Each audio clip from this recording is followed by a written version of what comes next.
Welcome back to the weekend. The court losses are piling up for the Trump administration.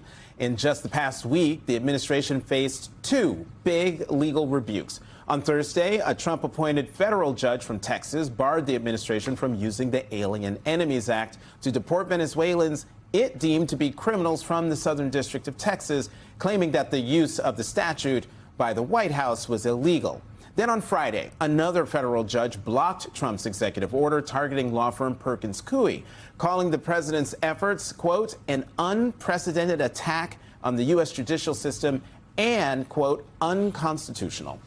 Joining me now are the co-hosts of the Main Justice podcast, Andrew Weissman, former FBI General Counsel, and Mary McCord, former acting Assistant Attorney General for National Security. Andrew, Mary, welcome to the weekend. Mary, Trump keeps losing in court, but it seems like Trump keeps defying the courts and their decisions. I'm just wondering, at what point do we get to a true constitutional crisis? And I know we keep talking about that, but I'm sitting here, the Supreme Court said facilitate the return of Kilmar Abrego Garcia, and yet he's still not back. That's right. So, you know, this is the question so many of us are debating. And I will say that a month ago, my view was we weren't at a true crisis until you had outright defiance of a clear judicial ruling.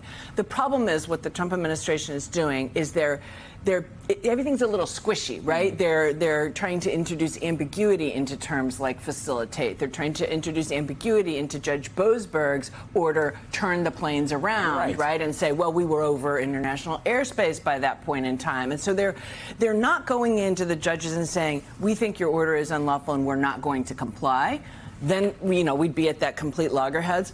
And I think the courts, at least the Supreme Court, not so much the lower courts. The lower courts have clearly had it. They're being very clear. They feel like they're being lied to, and I think sometimes they are, not necessarily intentionally by the attorneys in front of them, but because the attorneys in front of them don't have the information they need to answer the judge's questions.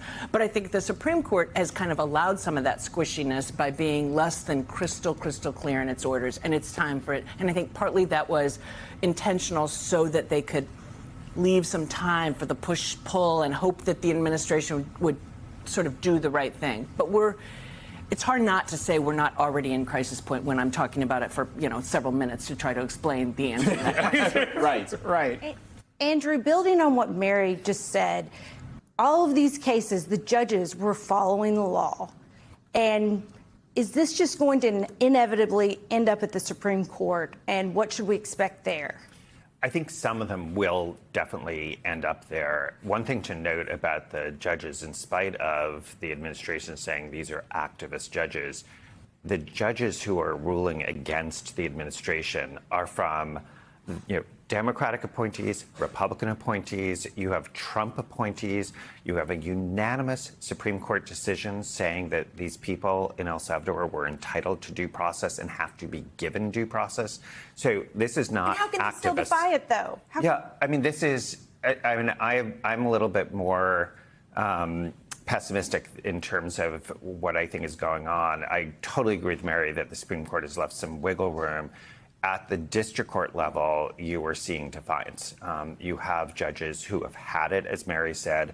And the one area, though, just to answer your question about whether everything will end up in the Supreme Court, I think the orders where all judges have said the law firm orders, there are 4 executive orders that have all been struck down by the courts, left and right, so to speak. I don't think if the administration is smart, they're going to take that to the Supreme Court, because that will end us. I mean, I think they will lose. And right now, they're doing pretty well on just the sort of fear factor and the terrorizing effect of the executive orders. Even though they keep on being struck down unanimously, every single court has said they're unconstitutional. You know, Mary, one of the things that's so interesting for us as reporters when we're like talking to people is asking, okay, for folks in the administration, when are you guys going, like, when do you feel like we're in a constitutional crisis, right? Because that's also a question for them. How far are you willing to take this? Because I talked to people before we got into the administration on like January 19th and 18th, folks that are now at the Justice Department, and they said, we're going to push everything. We're going to push the bounds of everything. We're going to push into all the lanes.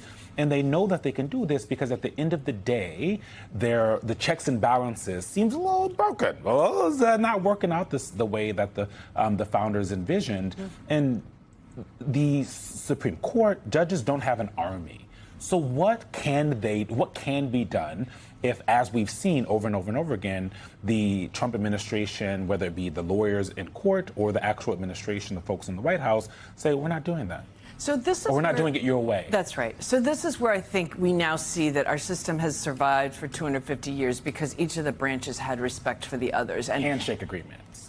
Yeah, it is an interesting way to put it. And they wanted the republic to survive. They wanted democracy to survive. And so that push-pull, right? You've seen many times sort of Congress and the executive go at it, and they do a little give and take, and they dance around, and they have some public statements, and then they kind of resolve things, right? A lot of theater. There's theater, but they resolve it without pushing us to this crisis point. And so I do think it is in many ways in the hands of the administration to make these decisions.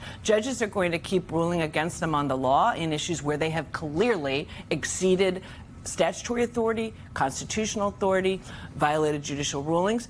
But they have the power, to Andrew's point, they can decide not to appeal everything, right? There's one way to have certain things go away by saying, we're going to pick and choose battles. Now, so far, they've been basically appealing everything. They've been going, as aggressively as possible.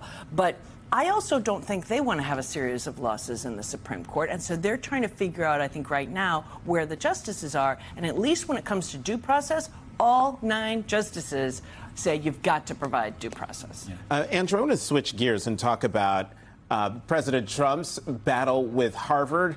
He went to social media targeting Harvard's tax-exempt status. But yesterday, NBC has a story about how that threat against Harvard could create some problems for the IRS. He wrote on Friday, "We are going to be taking away Harvard's tax-exempt status. It's what they deserve." And yet there's a 1998 law that bars the president and any other government official from directing the IRS to investigate taxpayers. And as we have seen on so many things, the president and his administration couldn't care less about what the law says. So what is the overall goal here? So first, I'm sure a lot of the viewers are thinking, well, I don't understand. If the president is violating the law, why isn't the attorney general doing something about it? And the answer, of course, is how quaint. You put in somebody who is a loyalist, and they ignore the Signalgate issue. They ignore this, which is that you're not supposed to have the president directing IRS attacks. I would like to remind people that this attack on Harvard follows the administration just like a minute ago saying, oh, no, our attack on Harvard was a mistake. Now it's like, no, it wasn't a mistake. It's actually full on with the president directing this IRS investigation, saying he's saying take away the status of Harvard being a nonprofit before there's actually an investigation. Usually you have an investigation, you see what the facts are, then you determine it. One thing is for sure, the statement by the president is going to end up in court. It is not a useful thing for the administration to have the president saying something that appears by all accounts to be against the law, that is saying that there is going to be sort of this sentence by the administration before there's the investigation. And this is a very, very good fact for Harvard. Justice Ketanji Brown Jackson made a pretty extraordinary statement in Puerto Rico about Donald Trump and the rule of law. How surprising was that? And do you expect there to be as much of a split, the normal vote on the Supreme Court, or how do you see the votes going on some of these big cases? It is unusual to have federal judges speaking out the way that you have seen, both sort of off the bench and even on the bench. You see judges, including very conservative judges, speaking out, including Judge Wilkinson in the Fourth Circuit, with really strong language about the unconstitutionality of what's going on. It's a sign of where we are, that they have really lost sort of the conservative jurists. They've lost the Wall Street Journal. They've lost Joe Rogan. I mean, that tells you just how extreme this is. And to Mary's point, it is really worth noting it was 9-0 in the Supreme Court. 9-0. The justices who people had thought there's no way they're anymore going to be sort of tethered to reality, sort of Justices Alito and Justice Thomas, which a lot of people thought are just always going to be ruling for Donald Trump. Nope. 9-0 that they violated due process. And so, the devil's going to be in the details as they get into further cases. But that tells you where we are as a country, that there's this kind of lawlessness going on. And to the point that we've all been talking about, this idea of what is going to happen when you actually have a confrontation with the Supreme Court saying, do it, and they say, make me.